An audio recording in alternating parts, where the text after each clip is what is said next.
Perfect. Hey, good evening. Thank you all for being here today. Thank you for those that are here in person and also those that are joining us on Facebook Live. We appreciate you. We know it's been an interesting day weather-wise and also an interesting day around the world.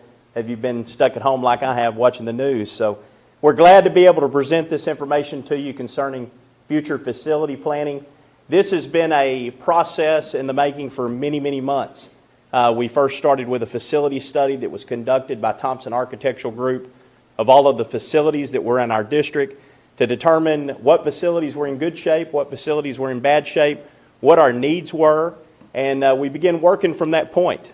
We also conducted a demographic report that was done in the district to give us an idea of how much growth Mineola ISD could expect. That demographic report was presented at one of our school board meetings, and you can go back online and watch that report in its full detail. And we'll be posting that information later to a bond website dedicated to information about our 2022 May bond. So lots of information there for you to take a look at and consider. So the board voted on Thursday, February the 10th, to call a bond election in the amount of $29,855,000. This project would encompass the creation of a new primary school. It would also create the renovation of an elementary school, our current elementary school, to a career and technical education center, and then also some other updates at our high school campus. When we were working with the Bond Advisory Council, one of the things that we continued to hear was try to figure out how to get that price point under $30 million, and also try to figure out a way that we could meet our needs, but also be respectful to the taxpayers.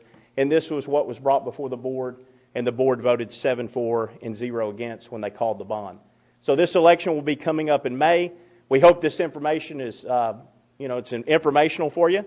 And if you have questions, you can feel free to ask those here in the audience tonight, or you can type in your question on Facebook Live for all of those that are joining us there, and we'll be glad to answer every single one of those. And if we don't have the answers, we'll certainly look for those and make sure that we do get you an answer. So I'm going to start with our primary school. I've had a lot of questions about where this structure would be built. And so we did a little bit of drone work when we created this slide presentation to kind of show you exactly where this would be located. So around the loop, kind of next to, or a little bit up from Walmart, TxDOT area, Southwest Metal Building Systems, the district owns 126 acres. And the district has owned that property for quite some time, a little over 20 years. It's a beautiful tract of land.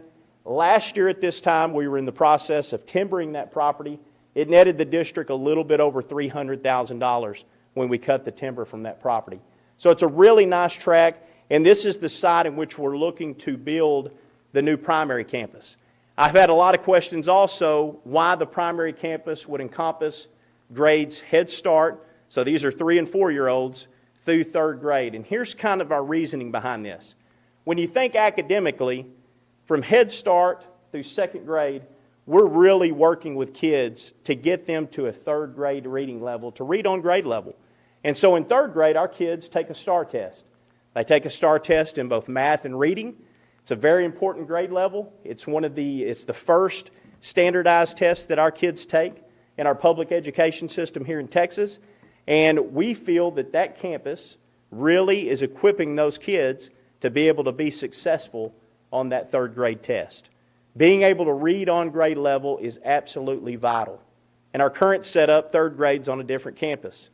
By putting 3rd grade on this campus, we have the opportunity for some vertical alignment piece there, where our 1st and 2nd grade teachers can talk to our 3rd grade teachers, see them down the hallway, to talk about how we can get kids up to standard when it comes to that.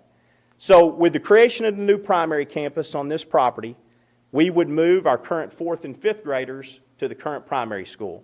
So this is where they would be housed.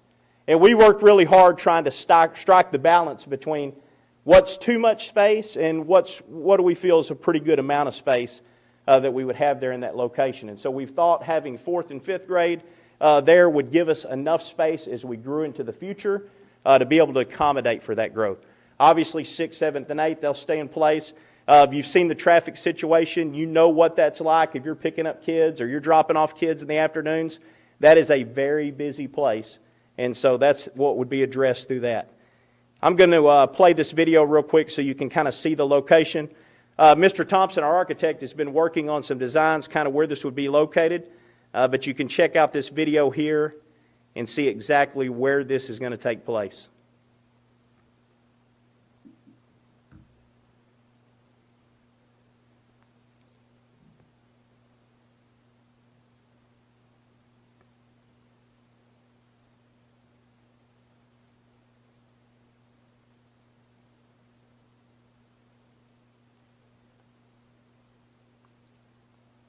You can see with the drone video kind of where the clear cut had been done and the work that had been done there in those locations.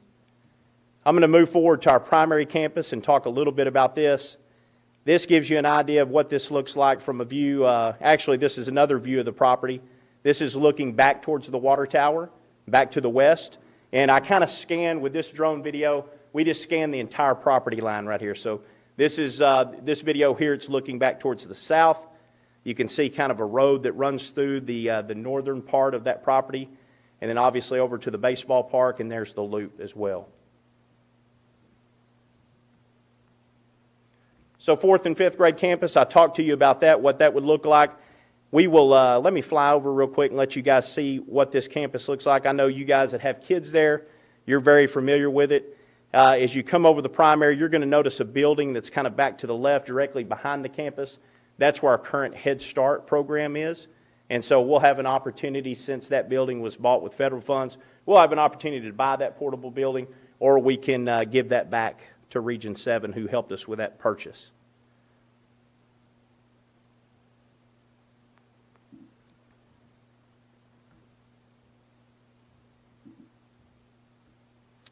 Taking a look at the high school and the upgrades that would be made there. So here's a view of the high school, and it's just going to fly right along Patton Street and then come up to where the new band hall was built, so you can get a visual on that. And then we'll talk a little bit about the elementary campus, which is next to our high school, what that's going to look like when it comes to our Career and Technical Education Center.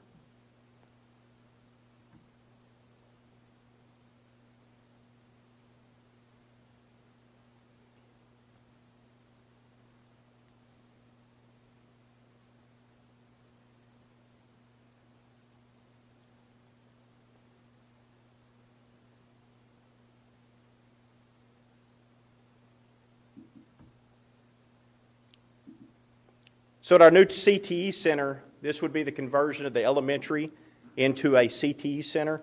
CTE is a very growing program. If you think about industry-based certifications, I think there is very much a reality that not all of our kids are going to go to a 4-year college program. Some of our kids need to go through technical training programs and be exposed to the marketplace to figure out what they want to do. And so we offer a variety of CTE programs that are in the district. If you think about the focus that's been there, I listed those number of certifications here in this slide presentation. In 2018-19, we had 35 certifications that were awarded to students. In 2019 and 20, 224. And then 2020 and 21, over 312 certifications awarded to high school students who are in those. So that's a pretty incredible job that our kiddos are doing there. I'm going to try to stop this on the video. The screen's kind of small here for me to see it on my end. But you can see here as it kind of flies over the high school, this portion there, the small portable building, that would be removed. You've got ag classrooms in the front there. You've got an auto mechanic shop in the back that would need to be repurposed, and a little bit of money spent there for kids to do projects in. You've got ag classrooms here in this back parking lot that would be renovated. And then this last building that you're going to look at is our HVAC area. And there's also a wood shop class behind that. The portable building that's next to it, that building would go away. That's been storage for quite a while. It's not in the best of shape. And so that would go away as well. So that's a little bit of what you see back behind. When we first started, and let me see if I can get this to play one more time. Well, we might not be able to. We will, you guys can make sure that you download this and you can see this, but go back and look at that slide, and you can kind of see the portable buildings that are currently behind the elementary. Some of you are very familiar that if you have kids there, those portable buildings that are behind the elementary, those would go away, and they would no longer be in place.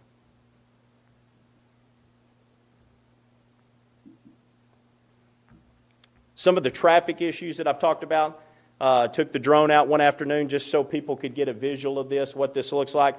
Here's an afternoon at the primary and middle school during pickup. So you can see how the cars are staged, and here's afternoon dismissal at the primary and middle school campus.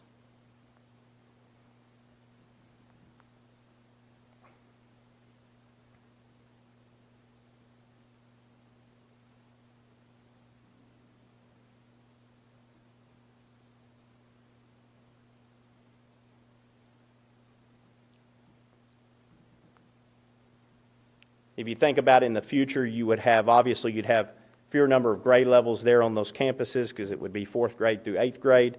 Your traffic could be staged in the front. A lot of times right now, what's in place is release times. You've got really little kids and middle school kids, and so they stagger those release times.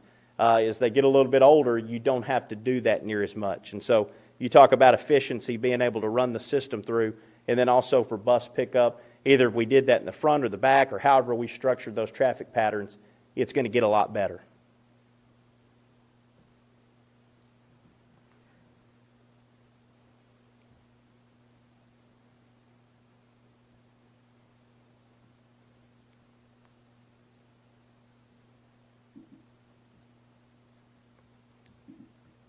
And then on the elementary school traffic patterns, this is simply just coming west or coming east down Patton Street.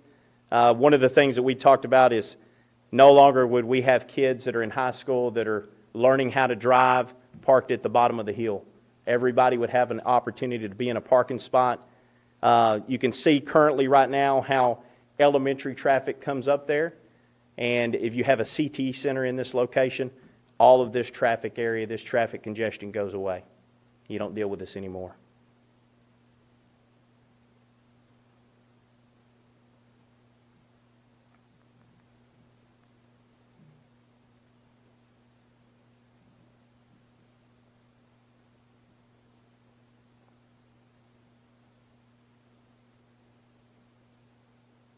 So this is directly after school, 3 o'clock. You can kind of see traffic at the bottom of the hill and some folks that are in the turning lane trying to get in.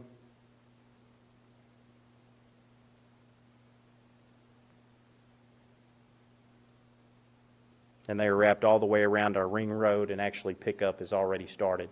As you can see on the video, people are starting to come out, making the circle.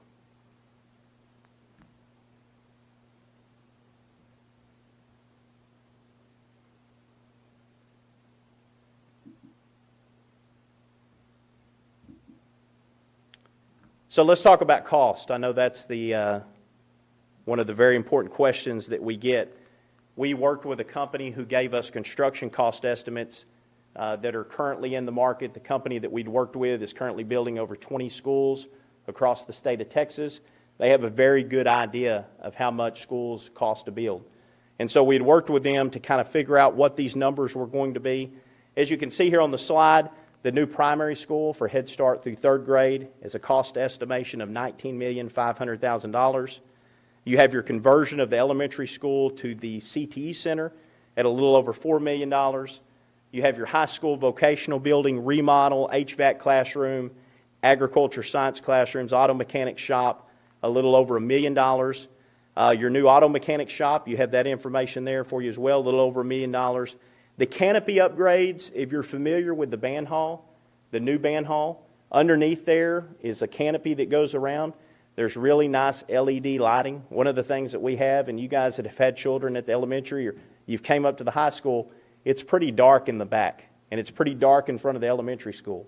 The new parking lot has helped that a lot with the new LED lighting, but this area would have complete new canopies with LED lights for safety and for people to be able to move around pretty conveniently. You've got contingency costs that are built in, and then you also have soft costs. Contingency costs are estimated about 5%. So if you have things that pop up, things that are not expected, you've got some costs that are built in there. And then you have soft costs. These are design, engineering fees, construction management fees at about $2.5 million. So this gives you your total cost, $29,855,000. The tax rate increase would be 24 cents, and that would total the Mineola ISD tax rate at $1.20.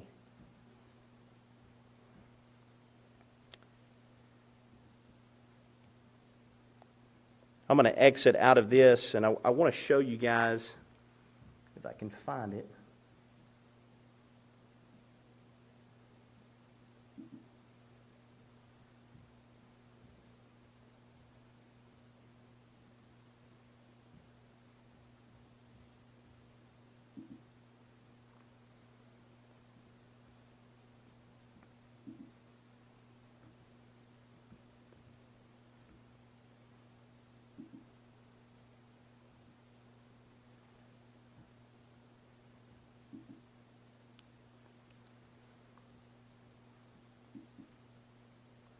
So this is a financial overview, and we'll make sure that this is available on the website as well.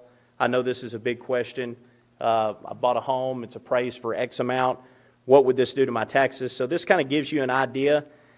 As you can see, we were really trying to work under the $30 million point. So you can see the settled area at 24 cents, which would generate for an election amount of $29,855,000. This is based off a 3.5% interest rate.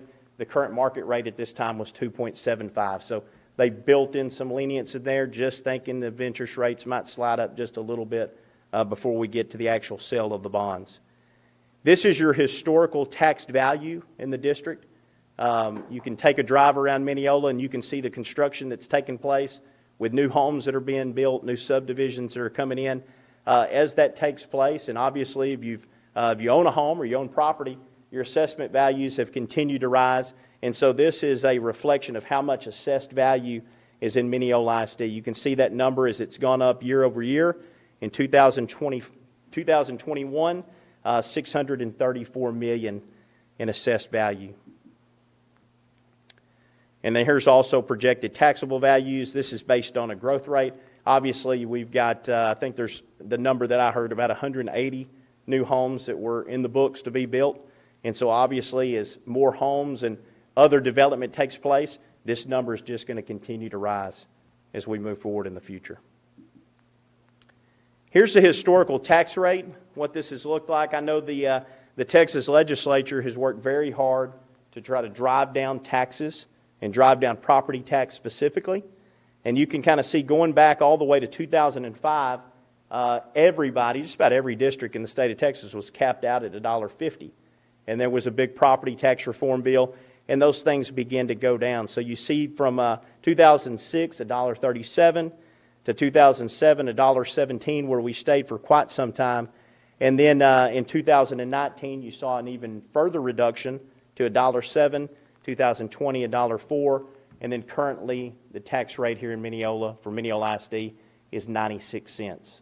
And we anticipate as time goes that that'll continue to probably go down. Here's some comparative tax rates to districts that are around us. You have Tyler ISD that's almost at $1.29. You also have Winsboro ISD that's done quite a bit of construction. Theirs is at almost $1.28. Van ISD at $1.275. Quitman at $1.14. Hawkins $1.22. Winona $1.22. Lindale $1.19. Big Sandy $1.13. So we would be right in that Lindale range if the voters approve this. You can currently see where we're at. We do not have any debt tax. So you've got two buckets of money. You've got the M&O side that funds the basic operation of the school, salaries for employees, and then you have the INS side, which pays your debt obligation. And we don't have any debt. We haven't had some for quite some time. So you can see our current tax rate at 96 cents. Here's some information for dates as far as I usually get this question if the bond was approved by the voters, when would the sale of the bonds take place? This is kind of a timeline. You've got May the 7th is when the election would take place. June the 9th to the 17th estimated, you would canvass the election and the district may sell bonds during that time. And then July 9 to 17, roughly in that time frame, is when funds would be available to start construction. So possibly August, September timeframe is when things would actually start happening if it was approved by the voters. Obviously, you would work in phases on that. So you can think about timeline-wise, your new primary campus would be built first, and then as soon as that's complete, you would start working on your elementary side to renovate that over a summer period, maybe 6 months, maybe a little bit longer to be able to get that done. and some of the other things that we would like to tackle through that process. Let me just say this about facilities in general. Through our ESSER funds, which are federal dollars that came down for COVID relief, the district received a little over $5 million in funds. And so we have used that money for some facility things. One of the big items was our HVAC. All of our air conditioners in our district that were at a certain age, we were able to replace all of those, except on our elementary campus. We held off on that. And we're also going to be able to replace the flooring. So you guys that remember the primary and the middle school flooring and some of the high school flooring, those areas are going to be replaced by nice new flooring that is it's very user-friendly. It's very friendly to our custodial staff that helps take care of it. And so this is going to be a really good thing. As far as manufacturing, we had to make the purchase several months ago just to make sure that we got it here in August or in the summer months to be able to do installation. So that's what we've got currently going on. Are there any questions about anything? I'd be glad to answer anything bond-related, if I could share with you. Any questions from the audience or on Facebook that we can answer? You answered. There was a couple on Facebook that you answered them already. We want to go back and touch on them. Is it? They were about tax rates. They want to know on a $200,000 home, what would be the increase on the tax rate? Yeah. So there's a graph on that, and we'll make sure that we have that on the bond website to be able to get that information so you can kind of start calculating that out, what that would look like. So, absolutely. If the contingency money is not all used, what's the process? What is that just go back and take it off? Construction facilities. Yeah, construction of facilities. You'd be able to use it for that. So, if it's not all used, can you use names that's not in the original proposal, or can you just take that off of the? yeah. It's my understanding, like in our previous bond, when the primary and the middle school were built, the excess funds were used to build the administration building. So when you have extra funds like that, things that are left over, it's got to be very specific for construction purposes for the district. And so you would be able to use it for some of those things. There's items we'd like to see upgraded flooring or different things like that. If we wanted to update some bathrooms and different things in the district, we would be able to use that money for those type things.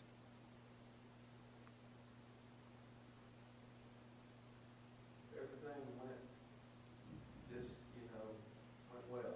From the time you start building the primary campus until you finish with all the renovations of the facilities, how much time we got there? About a couple of years to see it all done. Yeah, 12 to 14 months in current market for the completion of the primary school. So that would probably be a school year, what would that be, 22, 23? Opening for the new primary. And then obviously you'd have some of the renovation to be done that would need to be taken care of over the summer months. It'd be hard to do it when you got people in school, so you'd have to wait a little while before you're able to do that. So could be one of those situations where maybe you look at the break to move the primary kids over. Obviously, the third grade would stay in place till you got to the summer. Wouldn't want to move them, but possibly the primary is one that could possibly be moved. We'll just have to see how that goes as far as construction.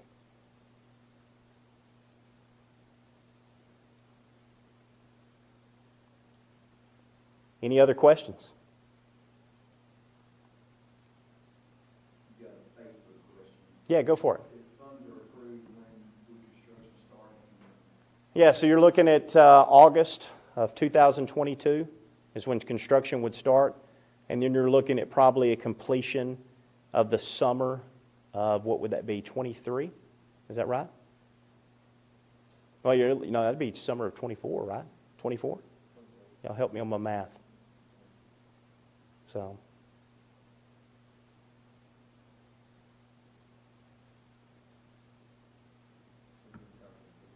Mm-hmm. Yeah. But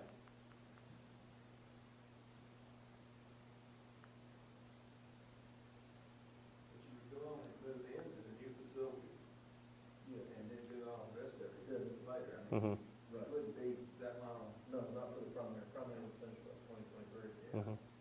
Yeah, if you finished in August or maybe even in December, you could make that transition during the break. Yeah, if you had everything set up. Once the current primary is cleared out, is there going to be renovations in that section? Yeah, so you'll have some flooring that's done, and then obviously there's some bathrooms that are going to have to be readjusted. So you go down the kindergarten hallway, you're going to have to make some adjustments to toiletry and things like that for those older kids that'll come in. But the nice thing is you're going to have some space. So as things grow, they're going to have some flexibility on that campus to be able to move some things around. So.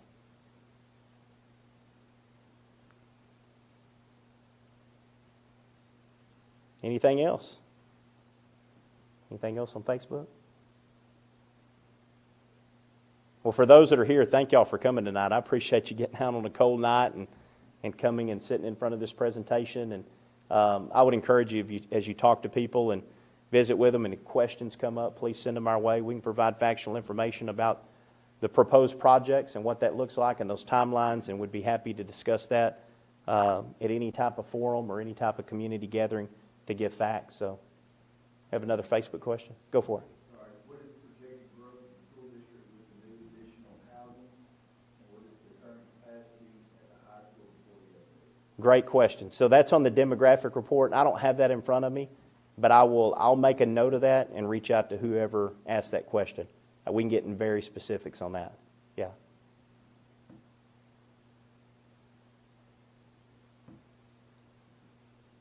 Anything else?